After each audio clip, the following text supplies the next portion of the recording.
Ladies and gentlemen, and welcome inside the Fireside Cafe and Pub here in the heart of Heidelberg's campus. It is the Scott Donaldson Show. I'm Scott Carpenter, and the guy who has the title of the show right next to me. Scott, how you doing? Wonderful. Good. Wonderful. Good to see you. Good to see you again. And Coach, we'll not talk about the X's and O's for a second from last week, but as we know, it was your first week coaching as head coach. How did it feel? It was exciting. It was exciting. A little nervous before the game. There's no question. You know, that whole couple hours before pregame really gets those nerves rolling. But the second kickoff happens, everything is pretty well scripted, so it's pretty calm once that gets going. Right, absolutely. And we'll talk about the 30-28 loss against Cortland. Cortland, who you talked about and raved about, is just an excellent team through and through on both sides of the ball, all sides of the ball. But a heck of a comeback effort from your guys. You even tweeted out that you were extremely proud of your team and the way they were battle tested. And we talked last week about a resilient team, and I think you found out that you have just that, Coach. Yeah, you find out a lot about your team in week one. There's no question, especially against such a great opponent like Cortland State was. There's no question I was so proud of the guys. You know, wins and losses, they take care of themselves. I'm worried about how the guys play and how the guys act.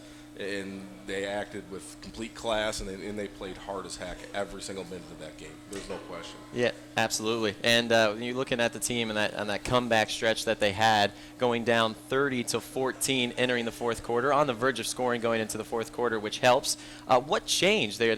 Everybody mounting that comeback. What plays or emotions happened that changed in that comeback effort? Well, I don't know if anything's changed. You know, the energy was great all game. The energy was up. The energy was up, and you know what? It never changed. We just made the plays in the fourth quarter. You know, I think the guys finally calmed down. You know, week one, you always have a lot of anxiety, a lot of jitters and things like that, especially with as many new starters as we had on offense and defense. We needed a little time to calm down. Yeah. You know, I wish it wouldn't have took 3 quarters, but it happened to take 3 quarters to calm down. But once we got rolling in the fourth quarter, the guys were calm. The energy on the sideline was unbelievable, and we just made the plays then.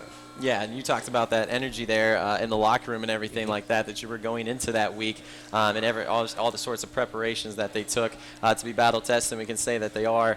And so after the game, you know, you talked about you being tweeted out being so proud of the team and their comeback effort and really worthy of that acknowledgement because there was a lot of guys who stepped up and made big plays at crucial times. Yeah. Was there a lot of disappointment in the locker room, or what was the energy in the locker room after the game? You know, obviously there's going to be disappointment no matter what. You know, and I felt that too. But you know what? It was very short-lived, at least for myself. I know for the team also. When we saw them on Monday, it was very short-lived because we did play so hard, and the guys understand that. It was a couple of plays here and there that could have went the other way, and we would be 1-0 instead of 0-1. You know, disappointment is inevitable. But that doesn't change how proud I am of these guys, and I really think it doesn't change how proud they are of each other. You know, because I think we really saw that on last Saturday or 2 Saturdays ago, is that the guys were really playing for each other. Yeah, absolutely. And we had a couple of guys, before we get into some stats and everything like that, a couple of guys that went down during the game. Didn't look like anything too severe. Still got a healthy unit. Anybody that we need to talk about that might be on IR or anything like that? No, we don't have an IR, no. You know, against going such a good team, and Cortland was a big team. They were a very large, very physical team. Obviously, you're going to get some bumps and bruises there, but we came out pretty healthy, and luckily we had that bye week, which got us back to healthy, and the guys actually most of the guys got a great week of practice this week. You know, we're coming into this game against Ohio Northern pretty healthy. All right, and what sort of positives taken away from last week? You look at Nick DeLisa, wide receiver, first game with over 100 yards receiving. You had Crow with 11 tackles, Summers with 11 tackles and a sack. A lot of great individual performances that came up just short in the team effort. What sort of positives do you take away from what you looked at and saw that first week in your team? Oh, there's a ton. There's so many positives, and that stat right there I actually read today with Nick DeLisa. Only his first game over 100 yards blows my mind. Yeah. I thought this would have been about his 13th 100-yard game, the way he's played for us the last 4 years. You know, but Nick D made some unbelievable catches. Brian Lacey ran the ball extremely well.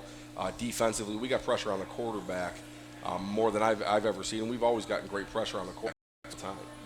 75-3 that pressure more.